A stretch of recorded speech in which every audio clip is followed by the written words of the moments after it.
Welcome back, everybody. Welcome back to the canyon. Welcome back to this, Susan. Welcome back to the state of the canyon for the 4th of August, the first state of the canyon of August.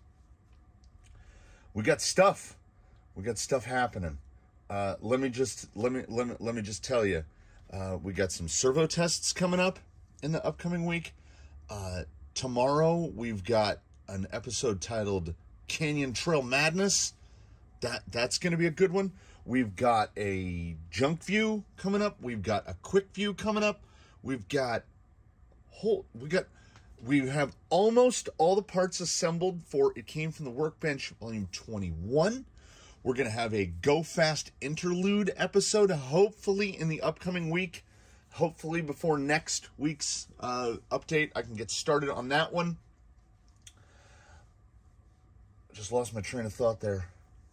Oh man, it's early. It's real early. I got stuff to do, so I got to get moving. We got a lot of stuff coming up. So I want to ask a question here real early while we're all together. You all, or at least most of y'all, are familiar with Rusty, right? Rusty is a crowd favorite, and you've noticed. If you are familiar with Rusty, you'll have noted, I'm sure, my dislike for this. Right? There's actually a little wear spot right there from the dumb Air 45 straight Panhard. Should I just ignore it? Should we just move forward and go, well, I mean, sometimes that's how things work out. Spinning around like a dog. Or should I take this fortuitous opportunity brought about by small purchases and building a... I took the unused parts from It Came From the Workbench Volume 20 because he's got those super fancy alloy axles and basically put AR-44 guts. Well, I had to buy the shafts. I had to, because, you know, offset pumpkin. But these, and it's very... There it goes. These should just bolt right on. So that's really never been a thing that we've done here, which is swap out an axle. Should we put these towards another build, or should we give them to Rusty and graduate him from AR-45 straights to, what are these, F9s, F10s? I can never remember. Whatever these are. Should we go axial to Vanquish, or should we reserve those for something else?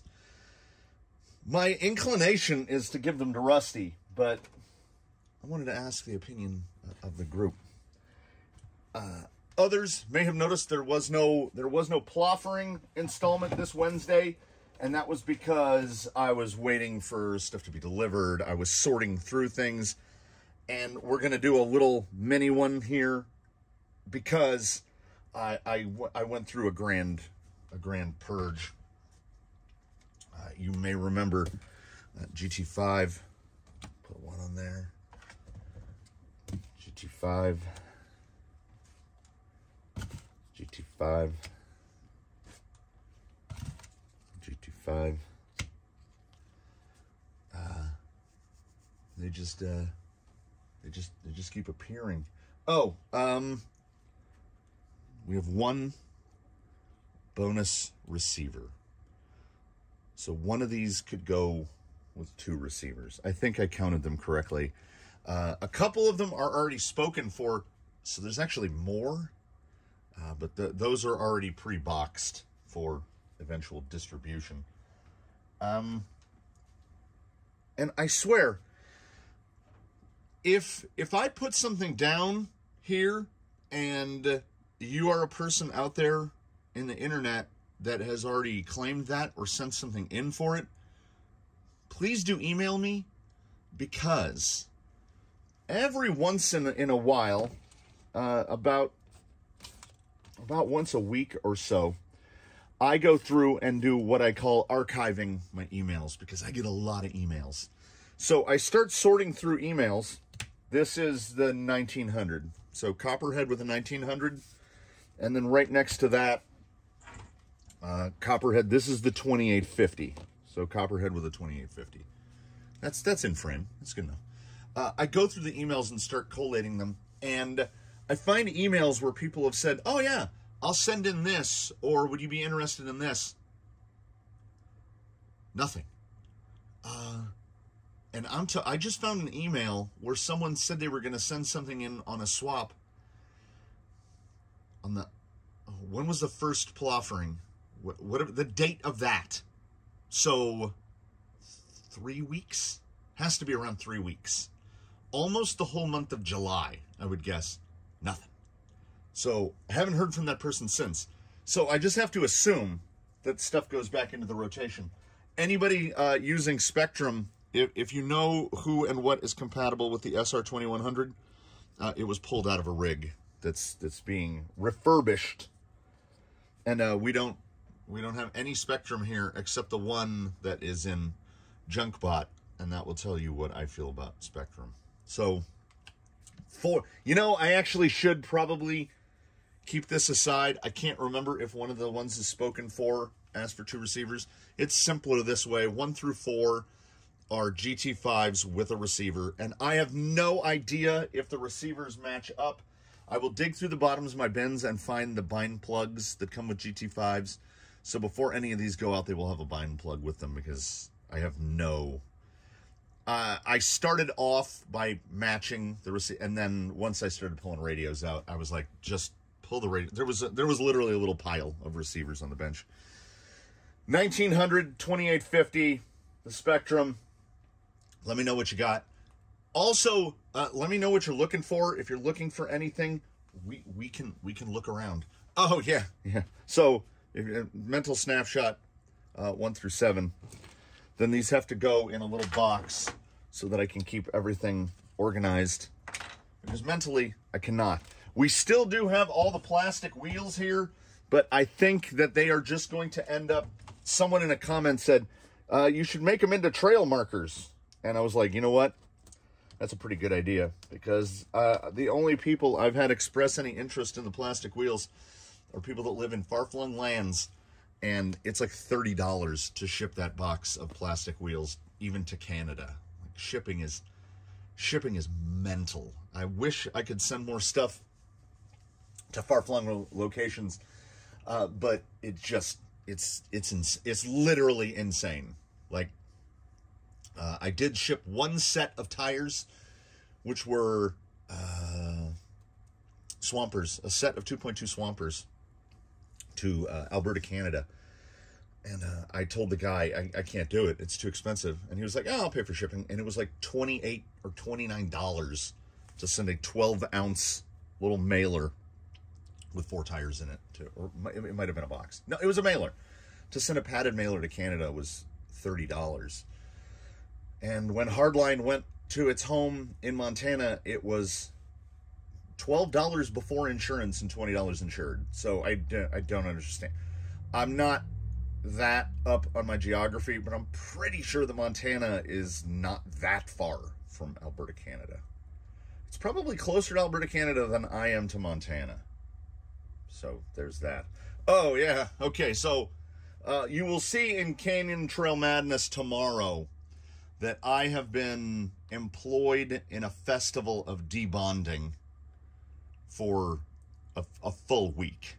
Like, I do as many as I can before I start to lose control of my mental faculties. And this is how many tires we're debonding around here. Did you know that Bob Smith Industries debonder, the good old Uncure, comes in an 8-ounce bottle? It does. I've already gone through 2 1-ounce bottles, and that's not a complaint.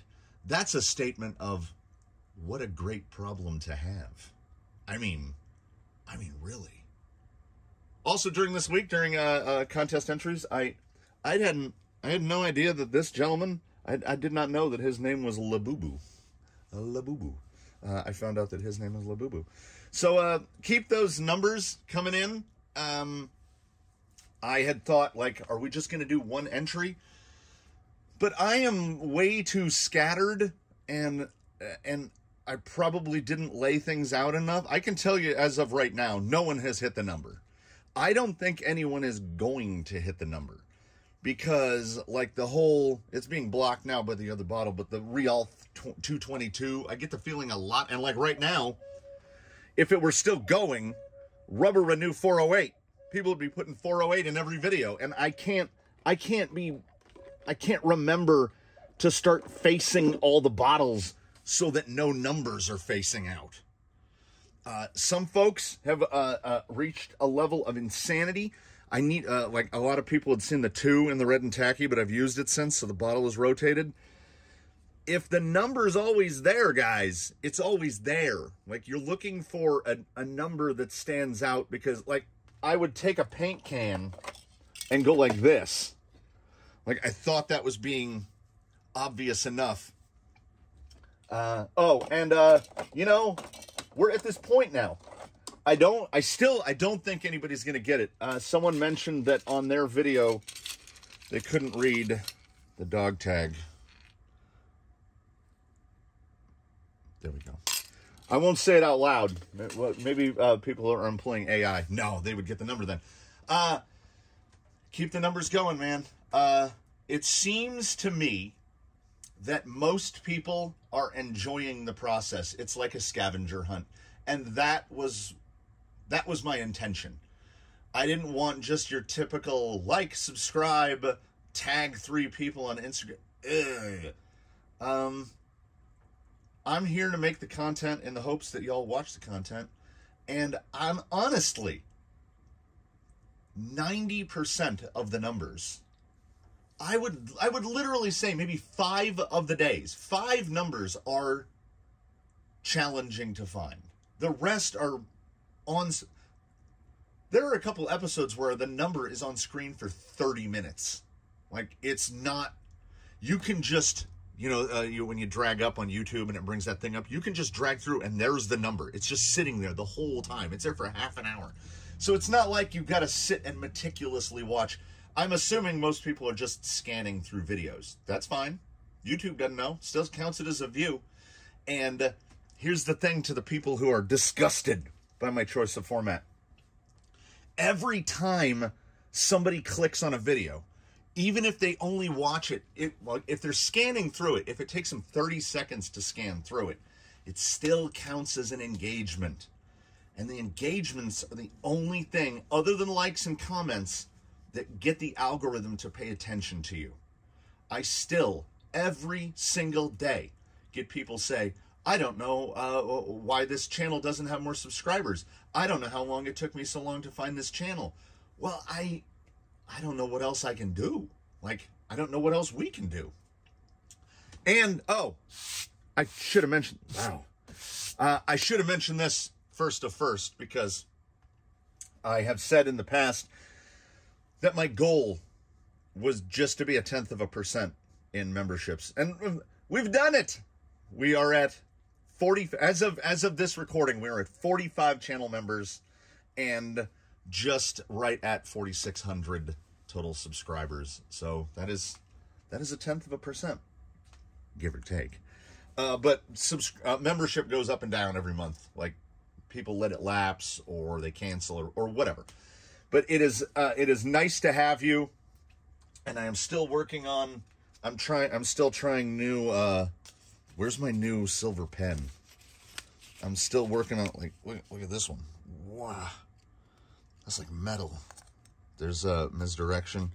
I still come out, and when I have time, when I'm not overwhelmed with other stuff, I'm still working on those. I got to cut a couple more sheets worth. I still have not painted. It came from the Workbench 20 because he's sitting right there, like, right. I don't even have to move. He's right there. And every time I walk by him, I hope that he or the universe or something combines together to tell me, this is the color to paint it. But it hasn't happened yet. Like, y'all know that I'm more of a patina guy than I am a paint on the insides guy. Unless I can get away with painting like a single color scheme on the inside. But I don't think that guy is a single color scheme guy. He needs some sort of theme. And I'm just waiting for it to happen. I'm waiting for it to, I don't know, to manifest itself. We'll see how that goes. So seeing as he's right here, and all he needs is body clips, we're going to go outside. It is still cool out. We are enjoying a small respite from the talking about a heat wave that we've been endured for pretty much the entire month of July. And the meaning of that is it only gets to about 100. So we had one day, I want to say it was this Wednesday, it was the day of Wheeling Wednesday, where it only got up to like 95 and like 60% humidity. It was a horrific, it was the worst day in recent memory. I don't know how the rest of the world survives. This is the desert. We live in the desert. We live for the desert. Let's take Rusty out in what, based on your comments, might be his last journey out on AR-45s. He might end up vanquished. That's up to you. After the episode is live, like by the time you're hearing this, I'm going to commit. There will be a poll about changing Rusty's axles. Should Rusty keep the AR-45s or should Rusty go to the Vanquish F9s, F10s, whatever those things are? I'm not that watch dude. I'm not that crazy Irish watch dude. I can't remember all those numbers. Like, I still call boggers, swampers, flingers. I'm that kid from that Far Side cartoon. I need to be excused because my brain is full. So don't let me forget that I have the water on. I forgot to monitor the pond over the last couple days, and it's not a huge quantity of water. I think the total volume of the system is about 150 gallons. So you get a nice smoky day out here, water temperature has to get close to 90 degrees. So we lose quite a bit of water. Isn't Rusty great?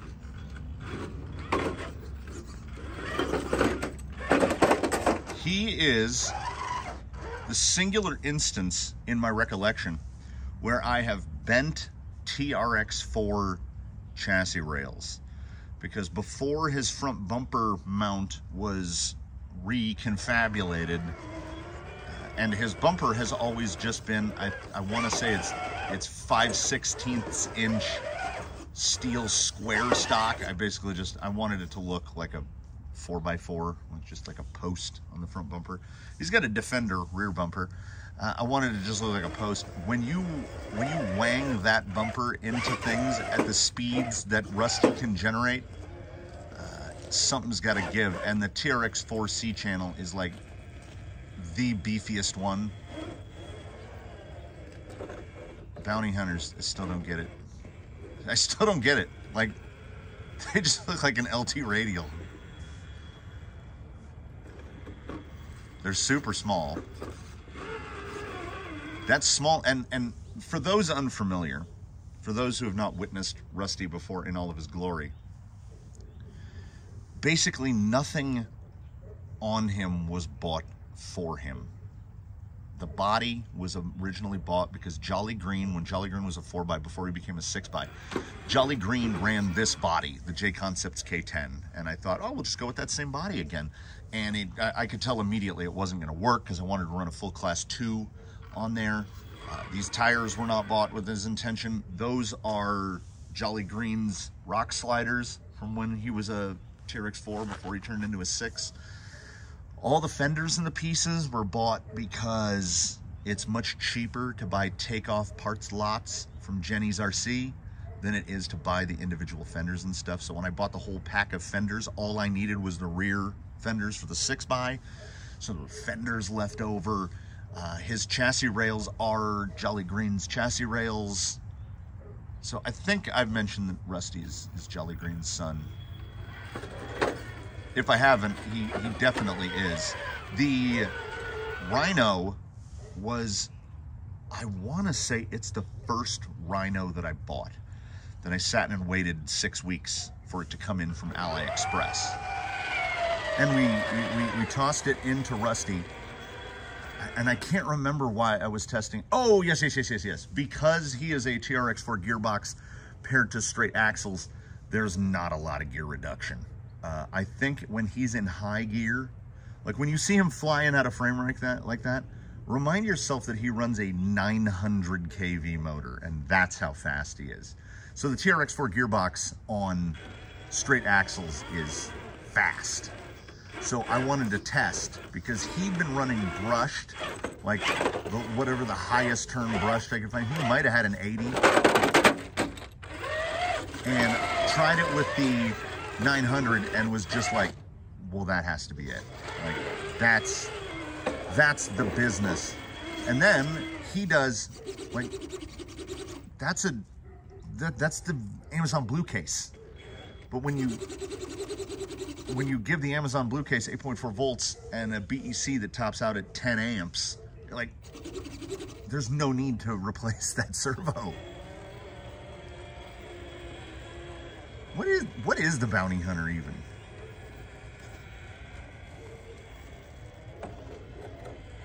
When I forget, which I do often, about what is a scale tire and what isn't a scale tire, like I ignored or had just mentally blocked out the fact that the Baja Claw is a scale tire, and kept saying that the Vanquish Falcon Wild Peak is my favorite scale tire.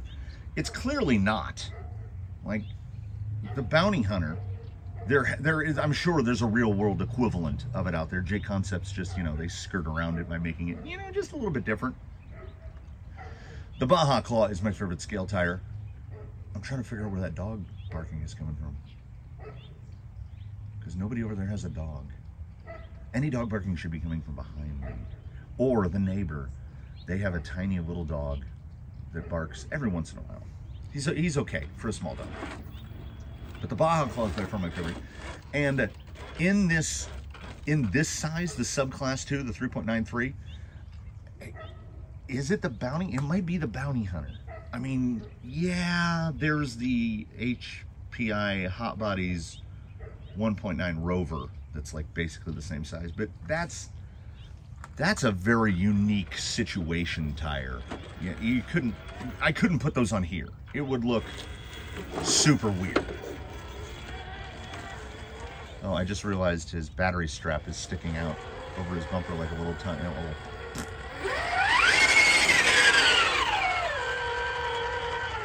Yeah, once that speed control went in here for testing, he did the test on it, and then I immediately had to go and order another one, because I was like, I can't take it out.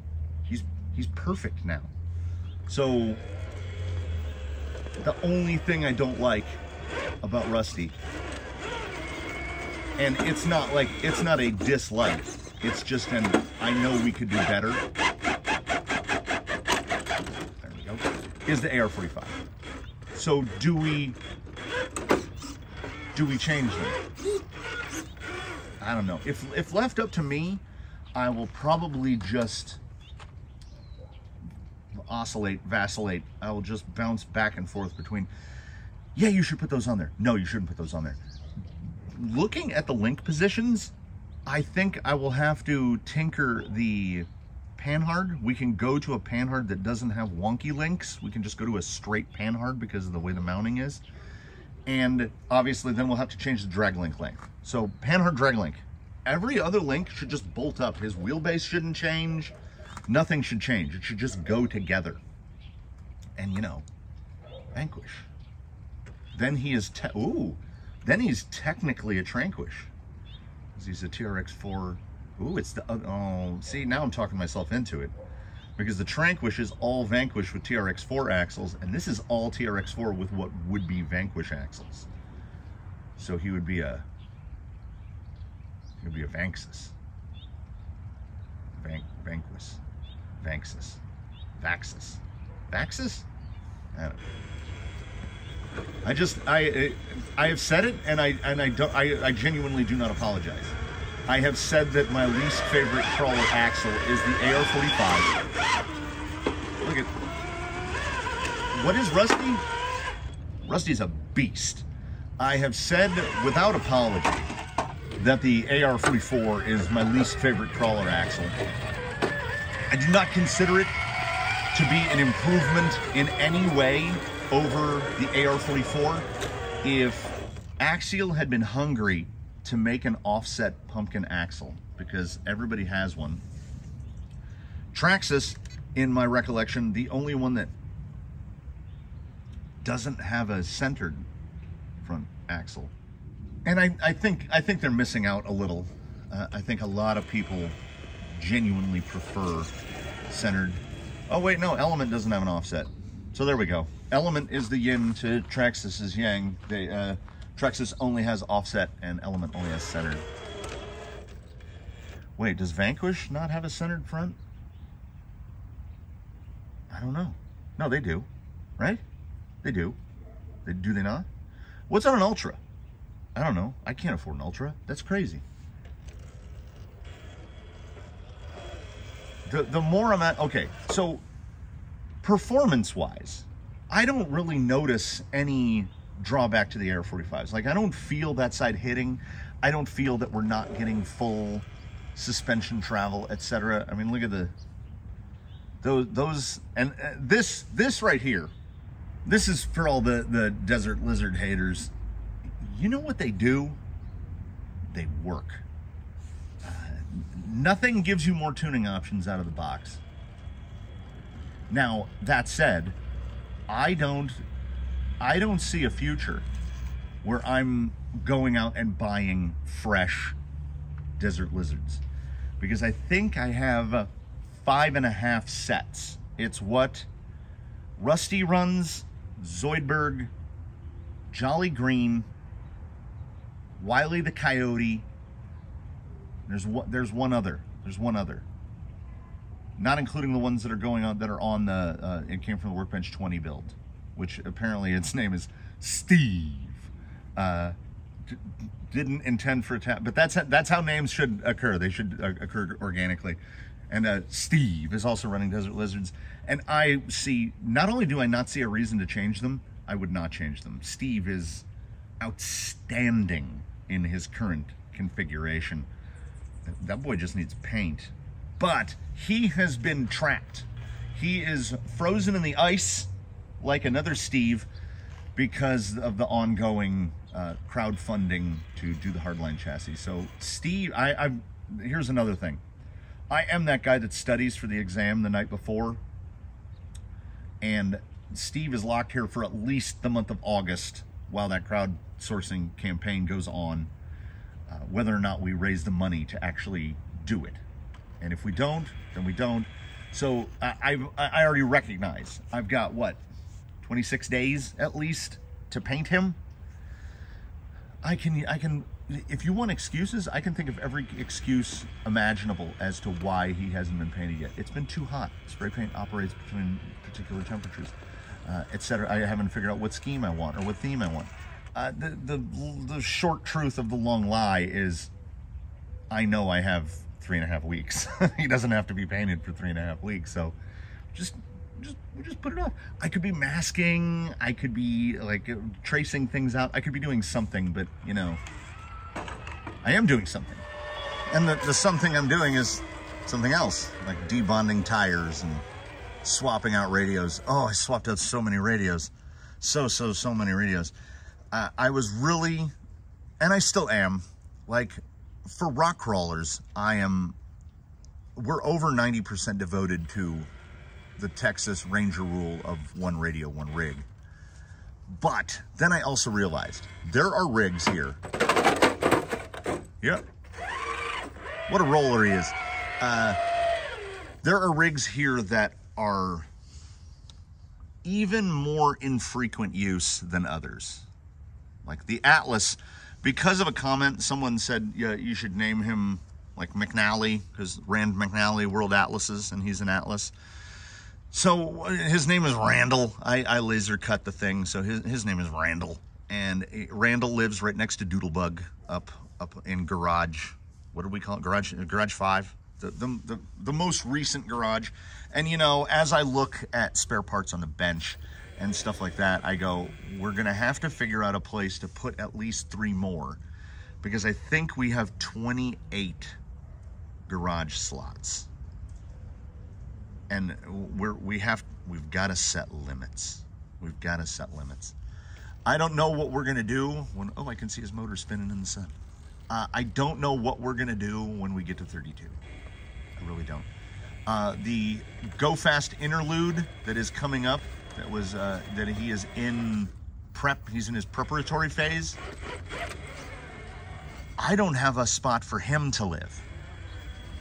I genuinely don't know what I'm gonna do about that. We've got to figure out a space for him, because I have officially retired 1 vehicle and have, is that the Jage?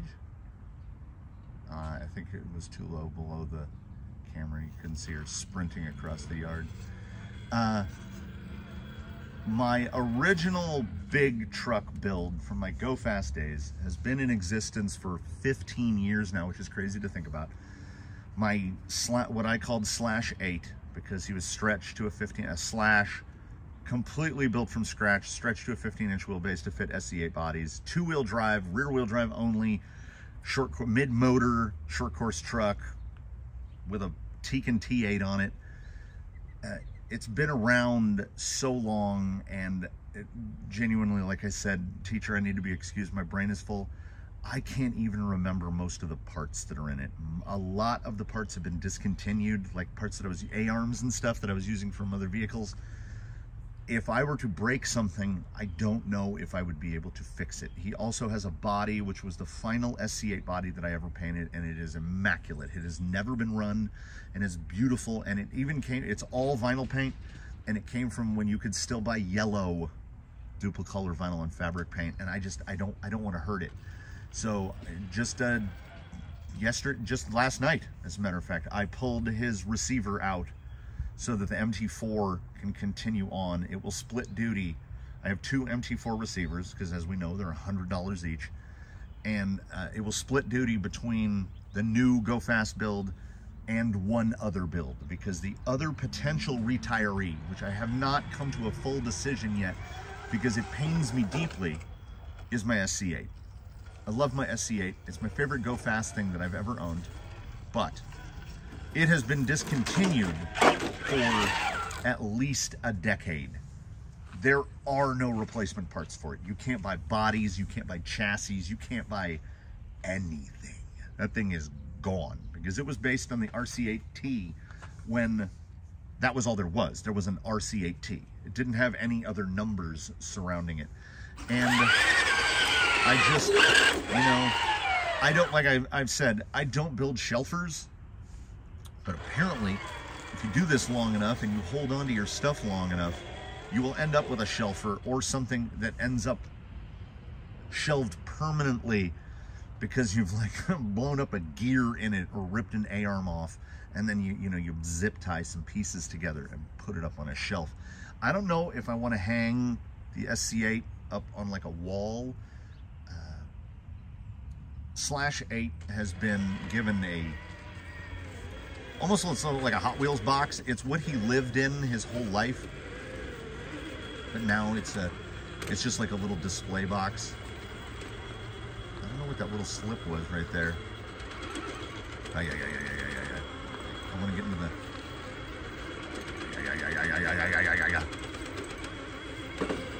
Nope. Everybody gets caught under the bridge downtown. Yeah, there's definitely a little cut loose there. Is that? Are we looking at a? Whoop! I was just gonna let him go. He figured it out. This whole time, it's just a constant festival of distraction. I'm rambling on the one hand. On the other hand, I'm thinking about, do I put Vanquish axles under there and take those AR-45s out? Like, there was no, like, just all they needed to do was make 1, 2, 3, 4 new parts. That's it. 4 new parts. The axle center, right? The plastic housing of the axle, the stubby drive shaft universal, the long drive shaft universal, and the third member. Just take an AR-44 and move the pumpkin over to one side. That's it. That's all you have to do. Do you want to make even more money, Axial? Make two versions. Make one with a driver's side pumpkin and make one with a passenger side pumpkin. There you go. Sell 3 different front axle housings for the AR-44. And then if you center, and then you can just use short drive shaft on this side if it's right side, if it's driver's side pumpkin, short drive shaft on this side if it's passenger side pumpkin. That's all. That's it. That's all you have to do. But no, they had to make a whole new axle, which now the more I think about it, the more angry I get about it, which offers us nothing. You know, they've integrated the C-hubs. We're all going to integrated C-hubs, so you can't change caster. The AR-44, if this is how we continue forward, and I know that the Capra axle will forever be in the conversation. However many years ago it made its debut, the AR-44 is the best crawler axle that Axial has made. It is ubiquitous and it is universal and it just works. Like the gear teeth, or you've got the, what are they? Is that helical? Spiral, helical? You've got helical gears. The pinions are beefy. The inner pinion bearing has always been beefy. Vanquish, you know, the parts just drop in. If other companies are knocking it off and selling it for more, or cloning it and selling it more, or adapting it and selling it for more, you know you've made the right axle. Traxxas has a different brand of engineers. They think in a different way. A Traxxas engineer is like, we're gonna build something that works so well together that if you want to use that part with anything else, anything that didn't come from a Traxxas factory, you are going to have to re-engineer part of this thing yourself. An AR-44 is a drop-in axle, just use it. The TRX-4 portal. And I have a couple rigs that have TRX-4 portals and didn't start as TRX-4s. My God. Like, you have to engineer it yourself because it only wants to work with the drive shafts that it came with. It only wants to work with the links and particularly the gearbox. Traxxas put massive gear reduction in those portal boxes, which is why many of us, or I'm speaking for many of us purely from my own standpoint, I want to use TRX-4 axles because there's so much gear reduction in the portals. You can, like, there's no gear reduction in this gearbox, and they did it because all the gear reduction is in the portals. Axial is giving us no gear reduction in the gearboxes and no gear reduction in the portals, like 1.4 to 1. Traxxas is almost 2.4 to 1. If my math is right, it's 2.36 to 1 is the portal reduction. That's the same gear, that's close to the gear reduction of a typical 3-gear gearbox. So if you take a typical 3-gear gearbox, you put TRX-4 axles on it, you can easily get up to like 90 to 1 gear reduction. And that, my friends, is what we call mechanical advantage. And if you have a ton of mechanical advantage, you can also run the higher the kV of a motor and the lower turn of a motor, the more power it makes. That's just the way electricity works. So a low kV motor, this 900 is rated at far fewer watts than, say, a 2000.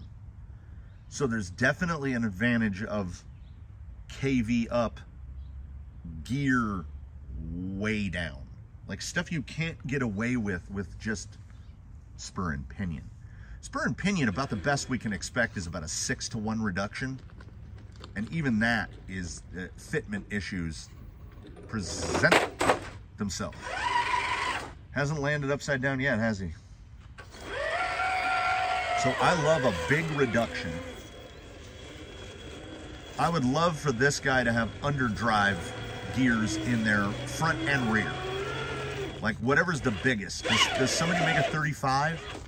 I would love to have him have 35s front and rear, or maybe a 33, 35. I feel like I've seen a 35.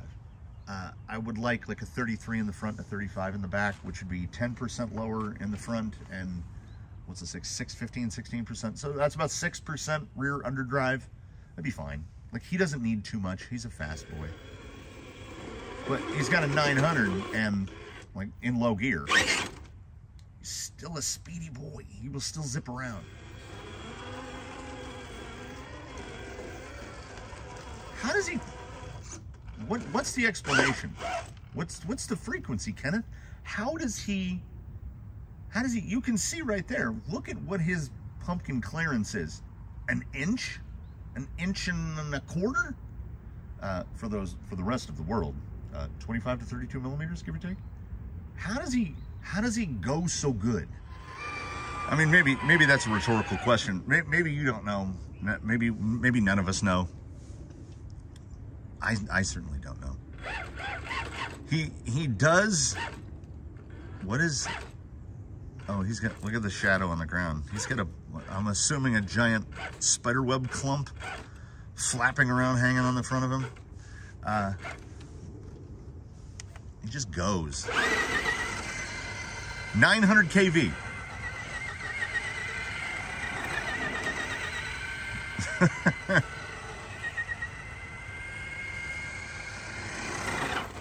Yeah, TRX4 gearbox on some straight axles. It requires no restating, but the TRX4 Sport kit is still like, you could do that, you know, you can do this. Oh, also, let's also take into account, this had occurred to me in the past, but I had never expressed it vocally to you. He's in 393s. The taller your tire is, the faster you go. If he was on a class 2 tire, he would still be unusably fast. I haven't found a drone outrunner smaller than or lower KV than a 760, which is what Zoidberg runs. And Zoidberg is built for just low speed, max gear reduction, because he is a 3-gear with Capra axles. So he's in that, like, he would be in that like 75 to 1 gear reduction range. But he runs a monster. I had to remove the belt drive because it was bottoming out on the gearbox. So he's back on regular gears, but I want to say he runs like 2052 or 2252. It's like, it's crazy. It's like 2.5 to 1 on the spurt of pinion because he's running so low KV. And I know, based on my own knowledge, I could put a 2200 on him and then change out the spur and pinion and gear him down to like 5 to 1 or 6 to 1 at the pinion, and he would probably do better. But then where do we put the 760? Oh, well, we could put him in rusty, but then where do we put the 900? So these are sacrifices made in terms of performance to take a little bit of the weight off the wallet a little bit. Because we understand we can't stop building rigs. Like, what would you say that speed is? It's brisk, right? Oh, and I'm telling you, my favorite non-crawling specific purchase of the year has to be the $100 I spent on that Amazon drag harrow, because look how nice, and I've only dragged it once. I'm gonna drag it a couple times, and honestly, my hope is that in the spring it will like grow, like the succulents will come back and that stuff will come back. And if not, if I can just drag it every couple weeks and keep it looking like this, I'll honestly, I'll be okay with that. Oh, here he comes, making an appearance for the first time in some time here, as I bid you adieu. You know, I got stuff. I should be places. Our good buddy, the helicopter. He's coming to wish you a good week and a happy weekend. And we do the same. He didn't fly directly over. He's right over there. That's light flight. That's somebody having a bad day. I thank you all for watching. Please do put a vote in the poll if you have not already. Make an offer if you have something that you would like to swap for any of the items that were shown earlier. Check out the Indiegogo. I'll have the link throughout the month for that, you know, because you want to talk about two contradictory thoughts in my head at the same time. I'm that cartoon of the robot with its head exploding. When you do something, you want it to be successful. I would love to see it fulfilled and people buy hardline chassis. But at the same time, I am by nature lazy, and if it doesn't fulfill, then I don't have to do it. So, I don't know. Does it make Steve less unique if his chassis gets cloned? I don't know. I don't think so. I already have a mod that I want to do to Steve's chassis, but I need to get that chassis, you know, duplicated first before I do any mods to it. So no matter what, Steve's chassis will still be a one of one, even if it gets duplicated. So yeah, the Midwest Goodbye is coming to a close. I thank you all for dropping by. Be sure to tune in for the upcoming episodes. Thank you for stopping by the canyon. I could just do this. Like, kicking dirt is fun. This is also how you can get your crawler extra squeaky. If you want extra squeaks, just get some high-speed dirt kicking stuff going on. And it also helps if you put it away and don't hit it with air or anything. Just take him, remove his battery, and put him on a shelf. You want to talk about no breeze this morning? Look at that. Just hovering. All right. We're going to bring my sister into the conversation again. As she would say, I'm going to have to let you go. I'll see you in the next one. Comment below, like, subscribe, consider channel membership, etc., etc. Check out the other stuff. Come on back. We love having you. We're going to, and on a cyclone? One-handed cyclone? Okay. We'll catch you next time, everybody.